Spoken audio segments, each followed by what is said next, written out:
तथा जिला गठन परवर्ती काल में उच्च शिक्षार बहुत पछरे अच्छी मोर मन हो कारण एठिकार महाराजा जी कि 1919 मसीह कलिकता विश्वविद्यालय ओडिया एमए श्रेणी खोल पारी अथच आज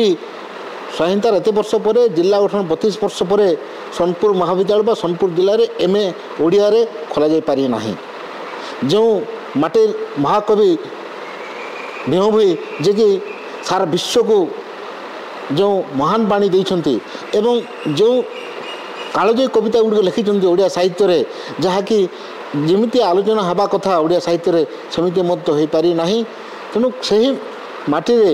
ए उच्च शिक्षा बहुत जिते उन्नति कहवा कथा हो पारि नाही बोली मु भावुची कारण भीम भोई को नहीं गोटे चेयर भीम भोई को नहीं गोटे गवेषणा जहाँ हवा कथा एपर्यंत हो पारि नाही ता दुखर विषय ता सहित एठी जो आम महाविद्यालय मानक जो चिराचरित पाठ पढ़ा गुड़ी चली आम असुरगढ़ कथा कहु कि चंद्रमणि दास कथा कहु किंबा एठिकार जो खम्बेश्वर शिलालेख बाकुमरा शिलालेख ए संपर्क माने ओडिया साहित्य रे जो भली गवेषणा हवा कथा ताहा हो पारि नाही आमे केवल से पूर्वांचलीय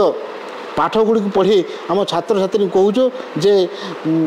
ओडिया भाषार एंतुड़ीशाल हूँ से पूर्व ओडिशा किंतु ओडिया भाषार एंतुड़ीशाल जे सोनपुर जहाँ खम्बेश्वर शिलालेख बाकुमरा कुदर शिलालेख प्रतिपादित होती आम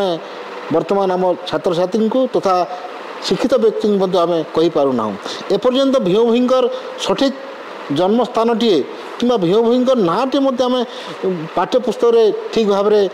प्रकाश कर पारि ना आपण देखिए अनेक बही किए कह भीमा किए कह भीम किए कहूँ संपूर्ण भाव मान ये सब नाना जुक्ति तर्क तेणु बर्तमान समय आसी आमर शिक्षा व्यवस्था को सुदृढ़ करवा उच्च शिक्षा को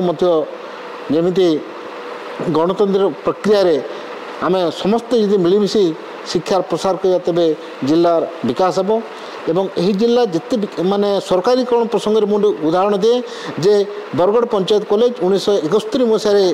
स्थापित होता ताहा सरकार नहीं गले आपण में जानी बलांगीर कॉलेज जहाँ रही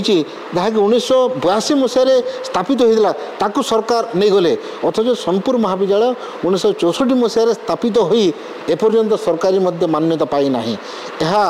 जनसाधारण अनिच्छा कि राजनीति शक्तिर अनिच्छा जे ताहा वर्तमान समय ही कहब तेणु से दृष्टि आम पछरे पड़ बहुत क्षेत्र में।